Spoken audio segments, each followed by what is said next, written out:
Hello and welcome back everybody to the Food Build Factory, where today we're going to take a look at the Subjugater. That's the guy you can see on screen right now. And as always, I'm going to show you some gameplay in the first part of the video, and in the latter part of the video we're going to take a closer look at the perks, the mutations and everything you need to know in order to get the character right. Now what this is going to be about is this is primarily a VETS pistol build. And what we're focusing on here is making use out of a weapon that I got, which I really underestimated, and that is a quad faster fire rate plasma pistol. Now obviously the combination of the quad effect with faster fire rate is pretty prominent and people pay a hefty price for it. However, it definitely shines more on certain weapons while not being all that necessary on other weapons. Now, when it comes to this here weapon, I've found that the effects work very well together. Now, if you look at our ammo capacity here, we do have a ammo capacity of 99 shots per clip. So, this is pretty ridiculous for a gun.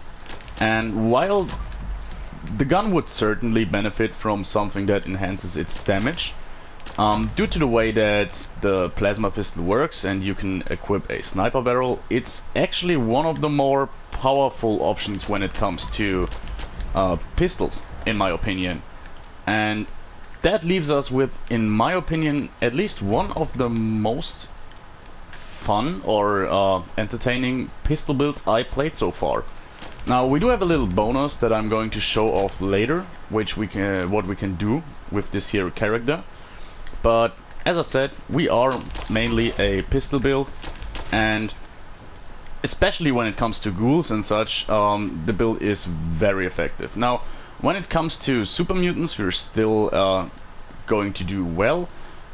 Obviously, once we're getting into the territory of Scorch Beast and such, you're burning through a little bit of ammo, but that's pretty much all the downsides you have. Overall, I say that this is one of the most powerful pistol builds I played with so far, and it's a ton of fun.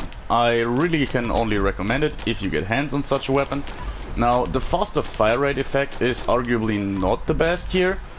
You could go for something like VETS hit chance or better VETS crits, and in a perfect world you obviously want something with less VETS cost, I guess. That would definitely be the best pick here. Now, you basically never have to reload. You can probably clear the entire Whitespring Gold Club without ever reloading, and that makes the weapon really good, because what holds pistols back is... oh, there he hides. I never knew that. What holds pistols back is that you have to use them in VETS, basically, or you want to use them in VETS most of the time, and they do lack damage, they do lack range, they also are kind of falling flat when it comes to crowd control. Well, that is entertaining, isn't it? When it comes to crowd control, because you basically have to reload very often and you're getting swarmed very easily. If you're taking a look at, for example, a Western revolver or such, if you don't have an instigating version or a very high powerful one, it's entirely possible that you will need 2 shots to take down a ghoul or something, and that means you can kill 3 enemies before you have to reload again, and that makes it very tedious to use such a weapon. And this weapon here has none of these problems. Now, as I said earlier, you obviously have very high ammo capacity, you do have a lot of range due to the sniper barrel, and a cool thing about energy weapons is that they don't go down in damage when you're using, when you're converting them from a rifle to a pistol. So obviously this would also work well as a rifleman build using a sniper rifle.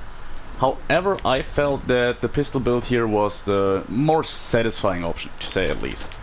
Now, this is probably a good point to show off our other weapon that we have here, and that is a quad limb damage plasma caster.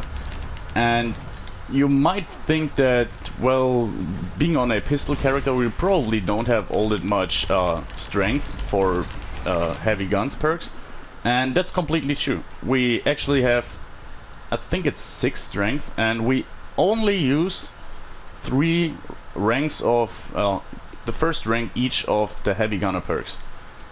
But the plasma caster is different compared to other heavy weapons in that it's best used, in my opinion, in VETS, and using it on a pistol character that's VETS focused is actually a very good option to use this weapon. It's very powerful, the crits are insanely hard hitting, and also with the quad effect it's very fun. But for the plasma caster I would argue that there are better effects, like get an instigating one or a anti-armor one. That would probably be the best option. But yeah, overall you're using a lot of plasma weaponry here. Now, one thing that should be mentioned is that our pistol is primed. We're using ultrasight plasma cartridges. However, the plasma caster isn't. I would over time definitely go into priming the plasma caster as well. However, I didn't have the resources and didn't want to grind or server hop to get them in order to prime it for now, and that's about it. Now, as you see here, we are very precise. We can always hit the weak spots of our enemies pretty easily, and the only thing I think, if there's an assault run here, that could be the realm where we're getting into trouble, because as you know, those can cloak themselves and therefore making VETS redundant for us. But yeah, I guess we should be fine here. Now, we're dishing out criticals pretty often, and we can also use VETS pretty much all of the time, because we can get a lot of shots in before our VETS meter is depleted, and we have a good chance that Grim Reaper Sprint will refresh our AP. However, if you're looking at our AP bar, it's refreshing extremely fast as well, since we're heavily spec'd into that. Now, we do have 3 pieces of armor with the AP refresh effect, as well as some perks that help us here. And therefore, yeah, AP isn't a real problem on this build. Like, at the most you will have to wait for like 3 seconds and you're back at a full health meter, and that's with a lot of agility.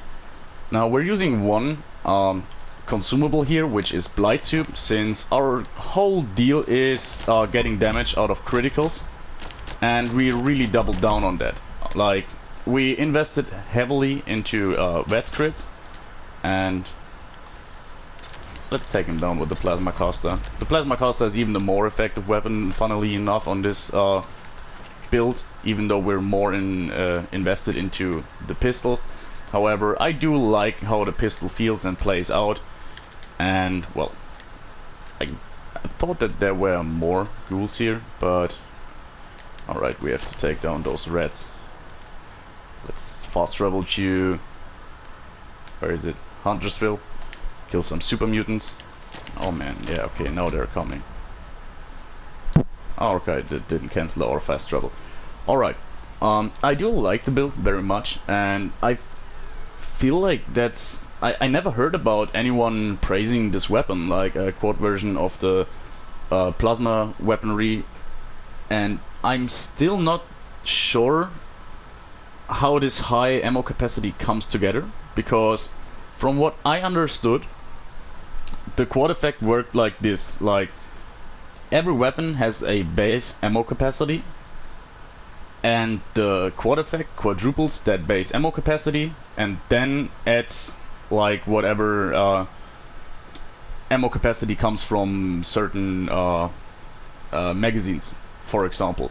Like, if you're equipping a large magazine, then you will get a bonus of like 5 extra shots or something, and those would be added to 4 times the base amount of ammo you can carry in your weapon. However, that doesn't seem to be the case on this occasion. It seems to overperform quite heavily, because I'm not sure how 99 shots would come together, but we're not going to complain. And as you can see here, once we're getting Gun Fu working and gaining some adrenaline, yeah, we're getting to be a real powerhouse. I really love this. Also, yeah, we're using quite expensive ammo. Plasma cartridges aren't so easy. I'd argue that the primed versions are more interesting, but and more efficient to craft. However, they're still pretty expensive. But the weapon is very ammo efficient since you use 1 or 2 shots per enemy, and also you can really easily farm them in daily ops. Now, if you're doing a daily op, I was down to like 40 plasma cartridges on my plasma caster, and decided to try out to farm it in daily ops, and I came out with over 1,000 plasma cartridges. So you can really easily farm them, and 1,000 plasma cartridges will let you run for a while. Now, there's no good reason to use both of these weapons. You could arguably use the plasma caster all of the time and use all those pistol perks we're using in order to get some other benefits, more adrenaline and more action point refresh, for example. But I want to make it, or use the effectiveness of this build to give you a bit more variety. Now, also the range is great. I already mentioned that earlier, but having over 200 range on a pistol is crazy. Like, as soon as you can physically see enemies, you can basically start shooting at them. You're not suffering from a great damage drop off, and on top of all of that, we're also pretty tanky. Now, we're not a tank by any means, but we do have some respectable defense. We do have all Vanguard's armor, and 3 of them are with AP refresh, as I said earlier, and that overall gives us a lot of survivability for when we're getting shot, since we're not using stealth or anything, which was my original plan. I thought, like, if you're really dedicated to stealth, you can make it work with plasma weaponry. However, I certainly feel like that's really just possible if you're going for a bloody build, and even then it's probably not the best idea, because you can't guarantee to always be in stealth. But yeah, as you saw here, we're doing quite well. There's nothing really we can't take down. Like, the only thing I haven't fought while using this was a sheep squatch. That would probably be one of the enemies that's harder, because you do need a lot of shots, and you'll run out of AP regularly, and you probably won't be able to take him down before your what did I want to say? Adrenaline wears off, so you're gonna have some problems there, but I guess it's not too hard. Like, with that fast AP refresh, you just have to make some breaks every now and then, but that shouldn't be all that troublesome. Now, you can really stack something. As we're so powerful, I feel like we can today clear the front of the West Tech building as well, so let's do that. I want to use the plasma pistol here, because so far I haven't really shown it off on Super Mutants. And one habit you're gonna want to make is at least double tapping. Like, you really want to do 2 shots every time. That turned out for me to be very powerful. And yeah, I mean, you can probably waste some shots here and there, but I'd argue that it's not bad at all. Like, overall, I'm basically approaching a time now where I want to focus a bit more on maximizing my characters, because I sooner rather than later won't be able to continue these videos like they are now, because yeah, as you can imagine, the higher level I get, the harder it is to level up. And I basically, what I want to do is I want to create a new Bethesda account, power level some new characters up to level 50 and go on from there, which will make it very easy for me in order to keep up with these videos. And in the meantime, I'm going to optimize my current builds, doing one for every build. And honestly, I'm not far off from being finished with my pistol character with this one. So overall, that was it in terms of gameplay. I'm now going to talk about all the necessary things for the build, and I hope you enjoyed it. I am hoping you're as impressed of the weapon as I am, and also I'd love to see other people use this weapon, a quad version with a sniper pistol, because I think, like, if this is in the hand of someone who manages to make good low health builds, for example, this could be a absolute powerhouse, and I think it's one of the best pistols in the game. So let's get into the effects. Here we do have it. We still have 15 minutes running of Blight Soup. I took one directly before I started the video, so that also means we're pretty good on 15 minutes of gameplay, which is nice. As you can see here with our effects, crit damage plus 40% from Blight Soup. Usually it's plus 20%, but due to Herbivore it's plus 40, and that it's immense. Like, that makes a real difference. Now, there are diminishing returns to crits, but I feel like fully investing into crits is still a good option, and overall it's easy to maintain a good supply of Blight Soup. We even have a perk that helps us with that on this occasion, so yeah, you should definitely do it, but you can live without it, that's for sure. Now, onto our mutations. We do have Bird Bones, Chameleon, Eagle Eyes, Egghead, Herbivore, Marsupial, Speed Demon, and Unstable Isotope. Now, as you're probably aware if you look at my other videos on this character here, Unstable Isotope and Chameleon are just leftovers from that I randomly gained or had on from other characters.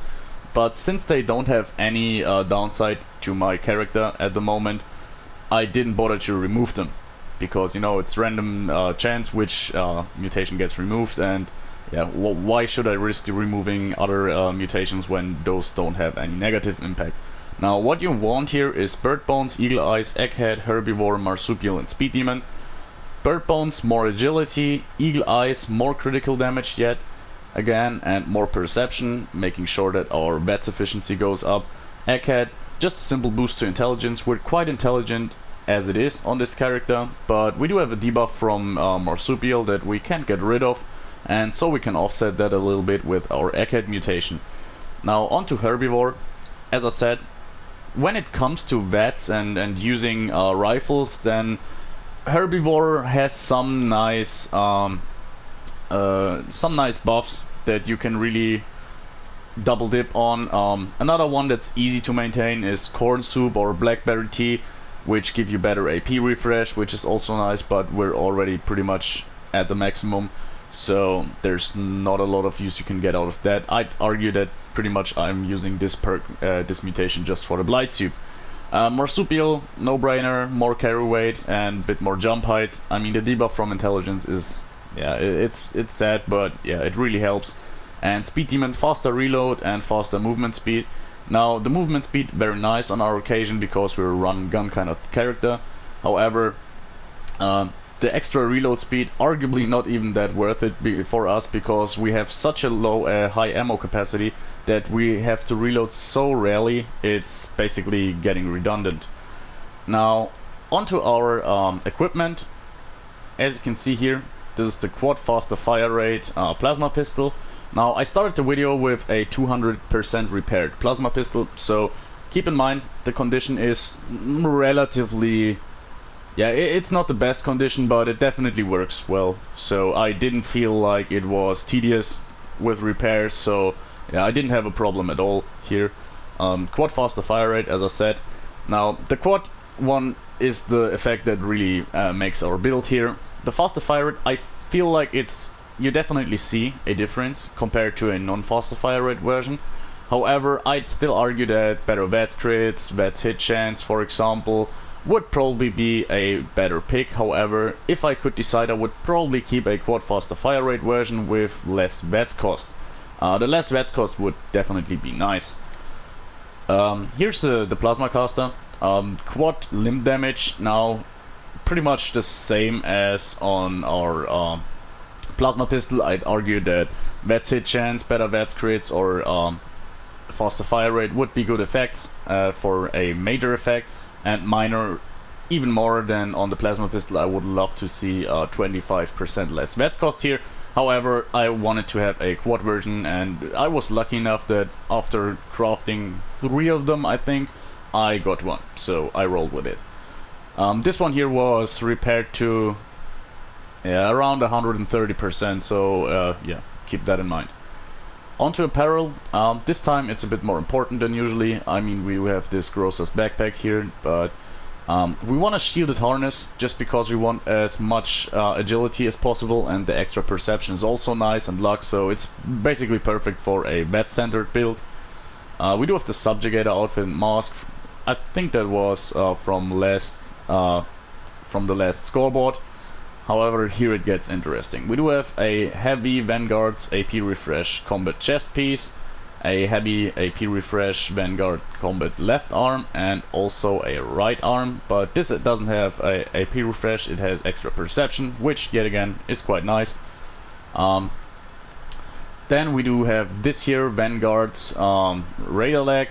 I think it's heavy, if I recall correctly. It does have the sentinel effect, which we didn't really use because we're always on the move, but a little extra poison resistance is certainly nice. And then we have a heavy metal right leg with extra agility and yet again sentinel, which, as I said, we don't really use, but overall pretty nice. I would also love to have all of them ultralight, but I have to switch to another character to do that. But yeah, extra agility, a bit of extra perception, and I spelled something in the video. I said that I have 3 AP refresh pieces, but as you see here, it's just 2 of them. I was under a misconception here. Anyways, that leaves us with 435 damage resistance and 388 energy resistance, which is nice. I gotta say, it's pretty rarely do I play with a character that's heavily focused on standard armor. If I want to be tanky, I usually use a power armor, but you definitely see that when you're getting shot, it's very manageable, especially since we can heal off a lot of damage with our perks and our stimpaks. So let's get into it here. We do have strength 6. We do use it for traveling pharmacy here, which, yeah, arguably if you can live without it, obviously use that for something else. And what I would do here is invest a bit more into heavy weapons. But as you can see, as the weapon performed in the video, we just used the first rank of each heavy gunner perk, and that's everything we do have when it comes to heavy weapons. But still, our plasma caster did very well, I guess. Onto perception, we do have tank killer, concentrated fire, glow sight, awareness, and green thumb. Now the important things here are tank killer, concentrated fire, and glow sight. Tank killer for extra armor penetration with our pistol. Concentrated fire helps with both of our weapons. On single shot weapons it works still very well, making sure that at least our second or third hit hits the enemy. But yeah, we don't have a problem. We have quite high perception, so yeah, we're hitting pretty reliably. Glow sight, just a nice help overall. I mean, arguably if I was on a rifleman or something, I would never take glow sight over something that directly benefits your weapon. However, we want high perception here and have some spare points that we use to fill up with something, because we want to have this 12 perception here, and therefore I use glow sight. It really helps when you're fighting a glowing enemy. And the rest of the year, we do have awareness and green thumb. Now those are completely unnecessary for our build, but for once having awareness is kind of nice, especially since Wastelanders is out. It gives you a little bit of an overview how enemies have changed a little bit, what tankiness they have. It's not like we can actively use that in our build, but it just helps to let you feel more spec into bats. And here we do have green thumb. Now if you don't want to use these 2 perks, I would argue that you can, well, crackshot won't be worth it. We never use our weapon in free aim. What I would use here is probably exterminators, just to help us with some Mirelurk Kings or the Mirelurk Queen, and giving us a little extra damage similar to glow sight. But green thumb, I argue, is pretty good, because while blight soup is easy to find, it's rarely found in big chunks. Like there's a good spot where in the ash heap where there are 3 directly next to each other. With green thumb, that makes for 6 blight soups, and that holds for a while. Onto endurance. This is a pretty standard minimized approach to endurance, where we get a lot of benefit with just a little investment here. We do have 5 endurance and use 3 for adamantium skeleton. We want to sprint around a lot, jump around a lot, and being crippled and staggered is definitely bad for our character, so that would definitely lead to some times where we are overrun. So adamantium skeleton a good pick here, and we use 2 ranks of fireproof, which are more than enough for pretty much every situation. You survive every explosion from a car or anything, and also the super mutant suiciders aren't a big problem, and basically scorched beasts with their blast attacks do basically no damage. Onto charisma here, lone wanderer, especially the AP refresh is nice, but also 20% less damage, we will take that without batting an eye. Onto intelligence, relatively high here at 11. I mean, yeah, sure, it's not maxed out, but 11 intelligence is nice to have. We do have batteries included. Plasma cartridges and ultrasight plasma cartridges are quite heavy. They add up very quickly, and carrying around 5,000 or 10,000 would definitely weigh you down if you don't have batteries included. Gunsmith, pretty important, as I said. Condition on our weapons isn't the best. It's not bad or tedious, but yeah, gunsmith is definitely advised in this occasion. And we do have first aid. Now, we're constantly under fire, and especially since we are using Vanguard's armor, that means, yeah, getting an occasional shot here and there doesn't do us any harm. However, if we're under constant direct fire, once we're getting under a certain threshold, we definitely see how we're getting more damage easier. So if we realize that's the case, that we are down to 30%, 50% health or something, and we want to use a stim pack, we definitely want to heal it, want it to heal a lot. Now, onto agility. This is one of the most important perks yet again, perk trees yet again. We do have Master Gunslinger, Gunslinger, and Expert Gunslinger, so all of them maxed out. I felt like that was the good choice here. You could argue to go down to rank 2 on 2 of them and use them for maxing out adrenaline, but that's just personal preference. I probably guess it would be a good idea, however, I felt like a bit more overall damage wasn't a bad idea here either. Gunfu, in an ideal world, I would have like more Gunfu here.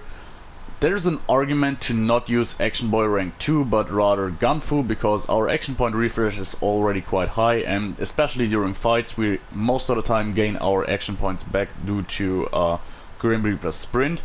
So it could be a good idea to go for Gunfu rank 3, but as for now, I just used rank 1 for the gimmick of switching our enemies, and we still gain damage benefits from adrenaline anyways once we get going. So yeah, I felt like this combination worked really well. There we have it, Action Boy rank 2 for yet again a bit more action point refresh, and then we have adrenaline at rank 3. Obviously, the standard problem with gunslingers, yeah, you have to make a lot of compromise when it comes to agility. Ideally, we want to have adrenaline at rank 5, Action Boy maxed out, and Gunfu at rank 3, but yeah, we have to sacrifice 9 points here in order to get damage out of our pistol, so there's that. And onto luck, we do have 14 here.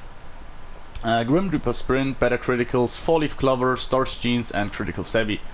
Pretty standard approach, I guess. Now, especially Grim Reaper Sprint, better criticals, and critical savvy.